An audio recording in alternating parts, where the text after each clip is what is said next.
Relax.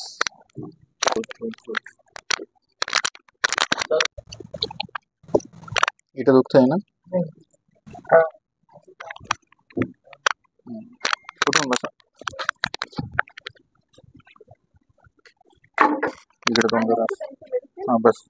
आता तुमच्या spinal cord मध्ये L4/L5 मध्ये प्रॉब्लेम आहे. आता L4/5 मध्ये वर्षी जी डिक्स आहे ती वर येऊन खाली सरकून भरपूर दिवस झाले. तुम्हाला कमीत कमी 5 ते 8 वर्ष तरी झाले असतील. हे पण याच्या आधी तुम्हाला कमरामध्ये ठिच्च भरणं, चमक भरणं असा प्रकार व्हायचा. जास्त वजन उचललं, जास्त वाकून काम केलं, जास्त प्रवास केला तर त्यालाच आपण ठिच्च भरणं म्हणतो किंवा चमक भरणं म्हणतो. याच्या पलीकडे दुसरं काय. पण आता काय झालं, एवढं 6 महिन्यात 12 महिन्यात त्याच्यातलं जे कार्टिलेज असतं, गादी असते, बरीच हळूहळू बाहेर आली. पण जसं जसं कार्टिलेज बाहेर आलं ते ऑटोमॅटिक नाही येत. तुमच्याकडनं चुका होत्या.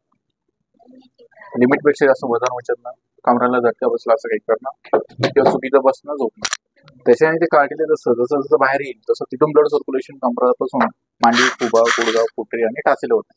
म्हणून त्याच्यामुळे कमरापासून पाय दुखणार, जड पडणार, रग लागणार, कळ लागणार, मग येणार. हो की नाही? जास्त चालले, जास्त उभं राहिले, जास्त मांडी घातली, जास्त गुडघ्या बसल्या तरच जास्त त्रास होतो, असं नाही होत. आता यालाच म्हणता येईल सायटिका प्रॉब्लेम. पण जसं जसं सगळ्यात महत्वाचं याच्यावर मरेपर्यंत जरी गोळ्या औषध खाल्ल्या तर मुळापासून मेडिसिनने बरा होत नाही. जसा एकदा बीपी डायबिटीज आजार लागला तो मरेपर्यंत असतो, तसा हा पण आजार मणक्याचा आजार आहे, तसं तो पण तुम्हाला मरेपर्यंत.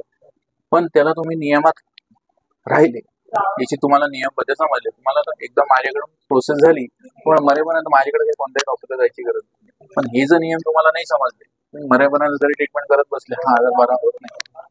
समजलं? हा, मी 80% रिकवर करून देणार, पण 20% तुम्हाला मरेपर्यंत सांभाळायचं. पण 20% साठी सगळे नियम प्रोसेस असेल. पण 20% 80% परत कधी होईल हे तुम्हाला पण समजणार नाही, नियम नाही पाळले तर. 20% साठी नियम आहे. इथून पुढे 15 किलोची पुढे वजन उचलायचं नाही. जो उचलायचं ते कमराचा LS बेल्ट येतो तो लावूनच काम करायचं. कमराला झटका बसेल असं काही गोष्टी करायचं नाही. 30 डिग्री बसायचं, झोपायचं.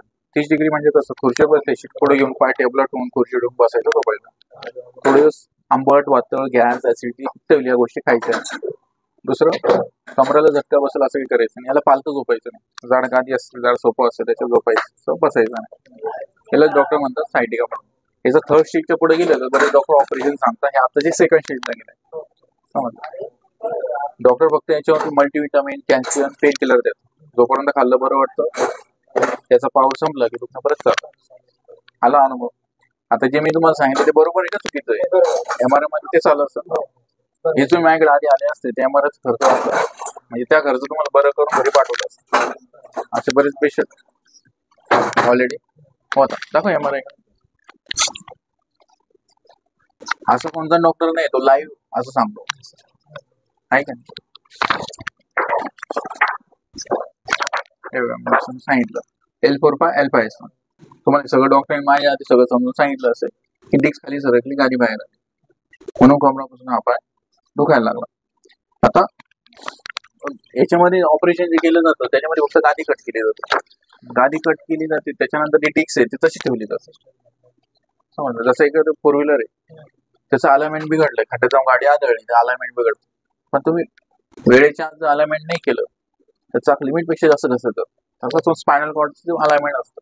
वेळेच्या आत अलाइनमेंट नाही केलं, लिमिट पेक्षा जास्त झीज होत जाते, नंतर ते कालांतराने असं पडतं.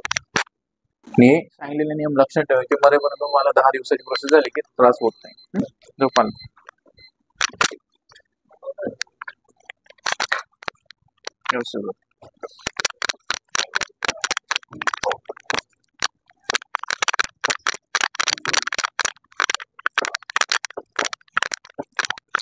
बॉडी डोजिंग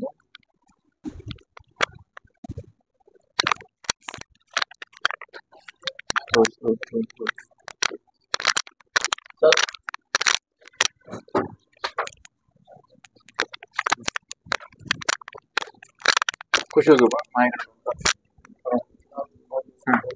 करा शेळ कमराच्या रिलॅक्स. उठा, पाय इकडे, डोकं इकडे करा. उठा करा इकडे, करा इकडे, करा शेळ. पाय इकडे सरळ उभा, रिलॅक्स. उठा, डोकं इकडे, पाय कमर